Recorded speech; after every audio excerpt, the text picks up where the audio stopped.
Díaz turns tide at Villarreal to send Liverpool to Champions League final. For Liverpool, a 10th European Cup final appearance beckons and a shot at winning the thing for the 7th time. It was a night when their class told, specifically the control and composure that has seen them sweep all before them since the turn of the year, raising the prospect of an unprecedented quadruple. Never in doubt? Not exactly. The first half had been an ordeal for Jurgen Klopp and his players, their first leg advantage wiped out as Villarreal ran riot. They scored through Boulaye Dia and Francis Coquelin, and the crazy thing was that the team that sits 7th in La Liga, the one with little experience of these kind of nights, could have had more. How Liverpool reasserted themselves after the interval, the catalyst being Klopp's introduction of Luis Díaz on the left. The January signing was virtually unplayable.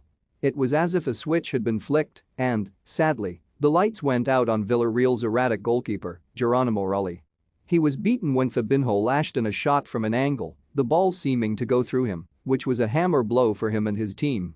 And when he was beaten again, when Díaz rose to head a Trent Alexander-Arnold through his legs, the die was cast.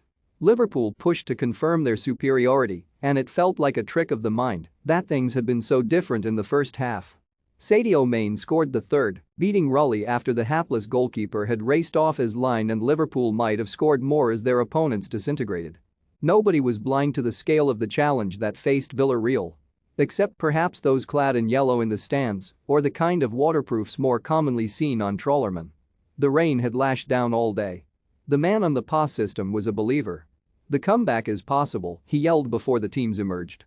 "Yes, we can," roared the home support. A few pre-match statistics. They had framed so much. Liverpool had trailed for a total of 69 minutes in matches since the turn of the year. They had kept 17 clean sheet in 28 games. They had not lost by 2 goals or more all season. Villarreal did not heed them. They had dreamed of scoring the first goal. When it came inside 3 minutes, they were in fantasy land. "Yes, we can," came the cry, and, this time, it sounded different.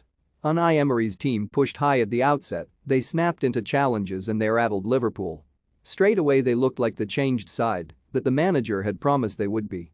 Time and again, they found spaces in behind the Liverpool full-backs. The early goal was all about the silky touch of Etienne Capoue.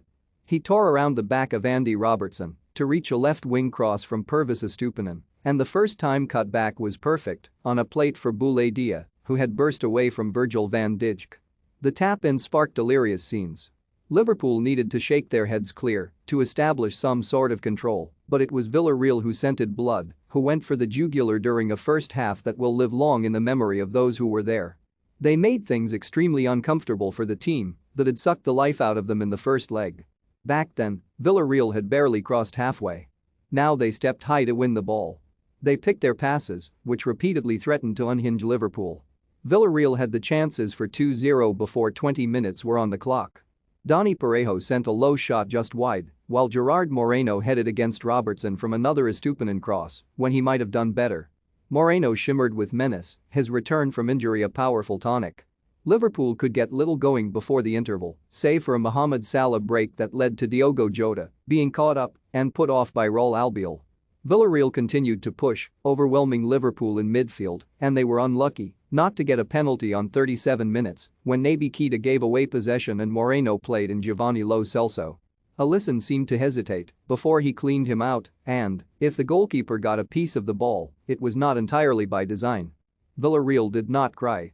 Instead, with the belief coursing through their veins, they scored again. Capoue crossed after coming back inside Robertson with a Cruyff turn, and Coquelin leapt in front of Alexander-Arnold to power home. Poor Rulli. Villarreal had given everything but they faded away, and Capoue summed up the frustration when he was sent off late on, picking up a second yellow for a second poor challenge.